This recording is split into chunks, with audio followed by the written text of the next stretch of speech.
በጣም እንደዋል አይደለ ፍቅር የያዛችሁ እህት ወንድሞች ካላችሁ መስፈርታችሁ ብቻ ትክክለኛ መሆኑን እርግጠኛ ሁኑ።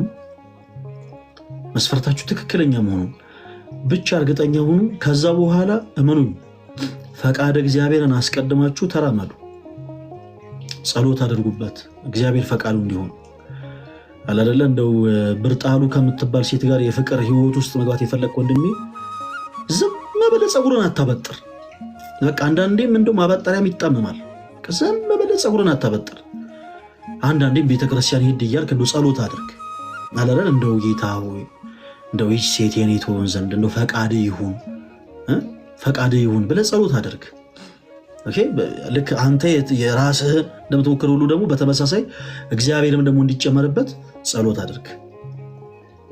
በተመሳሳይ ከበደ ከሚባለው ሰው ጋር የፍቅር ህይወት ውስጥ መግባት የምትፈልጊው እህቴ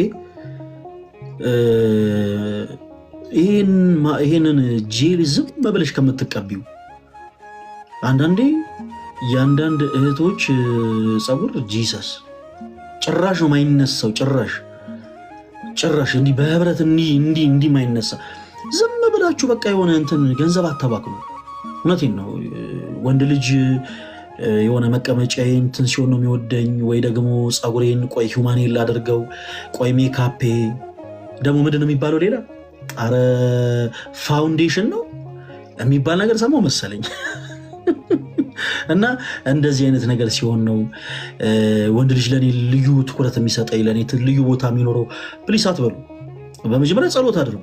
ጥሩ ነው ራስን መጠበቅ፣ ግን ቅድሚያ ጸሎት ማድረግ፣ ፈቃድ እግዚአብሔርን ማስቀደም።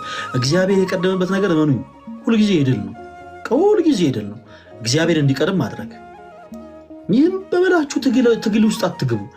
ይሄ የሆነ ያንን ሰው ለማግኘት 19 አይነት ልብስ ምናምን እንትን አትበሉ። ራሳችሁን ሆናችሁ ቅረቡ። ስለ እውነት ነው የምነግራችሁ። ራሳችሁን ሆናችሁ ቅረቡ እህቶች። ያ ሰው የራሳችሁ እንዲሆን ድራማ አትስሩ። እቤትሽ እንዲህ ጠቅልለሽ የምትጎርሽ እህት እሱ ፊት ሲሆን እንደው አለ አይደል እንደው ለአመል እንደው እኔ እኮ ብዙ እንደው በጸሎት ነው የምኖረው አትበይ። ራስሽን ሆነሽ ቅረቢ። ከዛ በተጨማሪ ግን ቅድም እንዳልኩት ጸሎት ማድረግ። በተመሳሳይ ወንድም ያንተም ልክ እንደዛው አንዲት እህት ያንተ እንድትሆን ከፈለክ መንፈሳዊ ሕይወት የሆነች እግዚአብሔርን የምትፈራ ለቤተሰቦች ክብር ያላት ሴት ያንተ እንድትሆን የምትፈልግ ከሆነ በቻልከው አቅም በመጀመሪያ ፈቃድ እግዚአብሔርን ማስቀደም። እግዚአብሔርን ከፊት ለፊት አስቀድም። ኦኬ፣ እግዚአብሔርን ከፊት ለፊት አስቀድም። ጸሎት አድርግ። እግዚአብሔርን ለምነው። ሌላው ነገር በአጠቃላይ ቀሪ ዝም ብለህ ማበጠሪያ አታጣምም። በጌታ በኢየሱስ ዝም ማበጠሪያ የምታጣምሙ ሰዎች አላችሁ። ማበጠሪያ የምታጣምሙ እቤት እናቶቻችሁ ለእግራቸውና ለእጃቸው የገዙትን ቫዝሊን የሚጨርስ ጎረምሳ በአጠቃላይ ተው፣ ግድ የለህም በኢየሱስ። ይሄ ጸጉር ላይ ይሄ ቫዝሊን በቃ ፏ ባለ ገብቶታ ግድ የለህም። በቃ ነገሩን ረጋ አድርገው። ቢያንስ እንደው ወደ 90% ትግልን ወደ ቤተክርስቲያን አድርግ። እውነቴን ነው።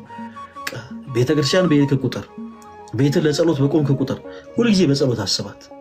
እግዚአብሔር ሆይ አንተ ፈቃድ ከሆነ ይህችን ሴት የኔ ያደርጋት፣ እንደኔም ፈቃድ አትበሉ። አንዳንድ ጊዜ ጮኻችሁ ጸልያችሁ እግዚአብሔር ዝም የሚላችሁ የእናንተ ፈቃድ ስለሆነ፣ የእናንተ ፈቃድ ደግሞ ገደል የሚከታችሁ ከሆነ እግዚአብሔር አይጨመርበት። እንደው ፈቃድህ አድርገው በሉት አምላካችሁን። እህቴ ልክ አንቺም እንደዛው። በጣም ብዙ ሰዎች ህልም የሚያደርጉትን ሰው የአንቺ የራስሽ የግልሽ ባልሽ ለማድረግ ማሰብ ነውር አይደለም፣ ኃጢአት አይደለም። ግን አላደለ ያንን ሰው የራስሽ ለማድረግ ብዙ መገላለጥ አይጠበቅብሽ። መገላለጡ አይደለም አስፈላጊው ነገር። ያ ሰው ከልቡ አንቺን እንዲወድ ከልቡ አንቺን እንዲያፈቅር በቻልሽው አቅም ወደ እግዚአብሔር ራስሽን ማቅረብ።